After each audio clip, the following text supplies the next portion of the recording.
Anong gagawin ninyo if lumabas ang check engine? Okay, bago nyo galawin, i-evaluate nyo muna kung ano yung huling ginawa sa inyong sasakyan. Like for example, dinaan nyo ba yan sa baha? Nagpa-engine wash ba kayo? Or may mga ni-repair ba sa inyong sasakyan? Kasi baka yun yung possible cause ng inyong check engine. Well, may dalawang klase ng check engine, no? Yung blinking check engine tsaka yung steady. Pag steady yan, sabihin natin medyo minor lang yung issue. Now, kung yan ay blinking, I highly recommend na dalhin nyo na kagad sa pinakamalapit na repair shop na may scanner para ma-pinpoint kung ano yung problema. Kasi pag blinking yan, means serious yung issue.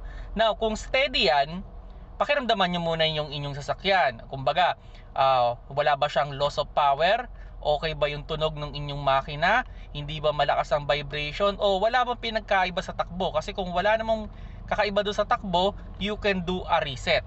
Okay, so paano yung reset na yon? Pwede nyo tanggalin yung negative terminal ng inyong battery for 5 minutes. Okay, habang naka-off yung makina, tanggalin nyo siya for 5 minutes. Then after 5 minutes, saksak nyo ulit. Now, ang pinaka-note ko dito, pag lumabas ulit yung check engine, wala na kayong choice. Ipa-scan nyo na yan para ma-pinpoint kung ano yung exactly nagkakaroon ng problema or nagkaka-error. Well, maraming possible reason kung bakit yan lumalabas. Like for example, pwede kayong may problema pala sa oxygen sensor, okay, yung mga map sensor, o lahat ng sensor, posibleng may problema o may problema kayo dun sa mga component.